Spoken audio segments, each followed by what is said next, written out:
Hey there guys, Tom here. Welcome back to my movie channel and thank you very much for joining me for this, my review of the MCU movie Spider-Man Homecoming. And before we get into today's review, if you guys have not subscribed to this channel yet, you don't want to go, hit that subscribe button and ring that notifications bell so that you are always here and never miss out on my take on all things movies. Also, what did you think of Spider-Man Homecoming? Make sure you leave your comments in the comment section below so we can carry on this discussion. So Spider-Man Homecoming is the third reboot of Spider-Man. This time Spider-Man has finally come home into the MCU under the Marvel Cinematic Universe after his amazing appearance in Captain America Civil War. And this was a film I was very excited for because I really didn't like the Andrew Garfield Spider-Man movies. I liked Andrew Garfield as Spider-Man, I just wasn't a fan of those movies, but I do love the original Spider-Man trilogy by Sam Raimi. But this was Spider-Man in the MCU. To me, that's where he belongs. And I was really looking forward to seeing this film, and I really enjoy Spider-Man Homecoming. I don't think this film is better than, say, Spider-Man 1 or Spider-Man 2, and I don't even think it's as good as Spider-Man to the Spider-Verse, but this is a really solid Spider-Man movie, and Tom Holland is my favorite Spider-Man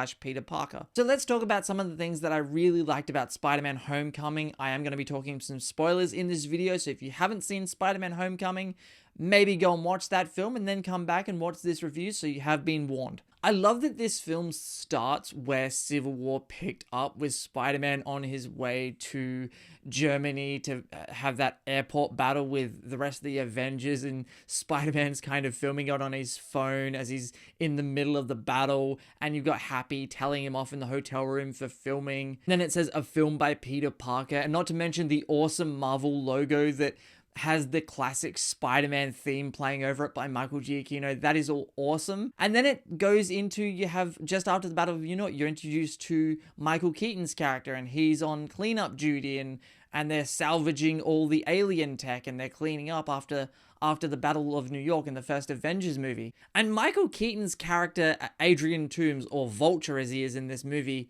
is one of the best MCU villains they've had to date. And Michael Keaton plays this character so well. Just think about that scene in the car on the way to the prom where Michael Keaton turns around to Peter Parker once he figures out who he is, and he's just sitting there and he's just threatening him like, I'm gonna kill you. I don't know about you guys, but when that twist happened in the movie where Peter Parker shows up to pick up Liz for the homecoming dance and Michael Keaton opens the door, at first I thought, oh, he's kidnapped the family because he's figured out who Peter Parker is. And then you realize, oh no, wait, it's this girl's dad. It's probably one of the greatest plot twists in any MCU movie up to this point. And that scene was so well handled, and of course, anything with Michael Keaton in this movie, so well done. But let's talk about Spider-Man himself and his story in this film. Spider-Man's journey in this movie is an interesting one because he's still learning this superhero game. And the whole movie, he desperately wants to impress Tony Stark and Happy Hogan, and he wants to become an Avenger. And then you have Tony Stark and Happy Hogan in these kind of mentoring roles to Spider-Man. Now, this is one of the problems I have with this film as well. I understand that throughout this movie, they're trying to portray Tony Stark and Happy as mentors to Spider-Man, and I love that they were going for that. To me, it came across a bit like they were bullying Peter Parker at certain points in the movie. There are certain times where it goes from mentoring to straight up just bullying and belittling him at times. And I really wasn't happy with how that kind of played out. I understand what they were going for, but I don't think it worked out as well as maybe they thought it was going to. Aside from that, you have that scene after the whole boat incident where Spider-Man's trying to save people and Iron Man has to come in and help out. And that whole line of, if you're nothing without this suit, then you shouldn't have it. That's a really nice moment. And that's an example in this film where they did that mentoring thing, I think, really well. But throughout the rest of the movie, it just comes across like they were bullying him the whole time, and I'm not really a fan of how that was executed. And I remember when they first announced that Robert Downey Jr. was going to be in this film as Tony Stark, I was a little bit concerned. Like, is this really Iron Man 4 with special guest Spider-Man? Because they really marketed Robert Downey Jr. And I get you had to do that because this is a reboot and they wanted to establish that, hey, this Spider-Man is in the MCU. But I'm really happy that Robert Downey Jr.'s role was strictly just a supporting character. And this truly is a Spider-Man movie. But also Happy Hogan's role in this film. I'm really happy to see that they brought Jon Favreau back in the role of Happy Hogan, because we hadn't seen him, I don't think, since Iron Man 3. And for a long stretch there in the MCU, I'm like, where the hell is Happy Hogan? He's like one of Tony Stark's mainstays. And I'm really glad that now they've found a role for him in these Spider-Man movies. And it looks like in Far From Home, he's also going to take over the full mentoring role to Spider-Man and almost be kind of Spider-Man's assistant. Then again, I don't know about assistant because he works with Spider-Man, not for Spider-Man. I think one of the best things, if not the best thing this movie did, was have Spider-Man truly be a teenager in high school. You see him in high school with teenage-looking friends. Because, you know, look at the original Spider-Man movies. They're clearly adults in their 30s trying to portray high school kids. Even in The Amazing Spider-Man, it's like Andrew Garfield was not a real kind of teenager in that film. And even though Tom Holland is like 20-something, he looks like he's 16. So it's very believable that he would be in high school. And his friend Ned in this film, played by Jacob Batalon, I love that character so much. I think that character is just great. Let's talk about Marissa Tomei as Aunt May in this film.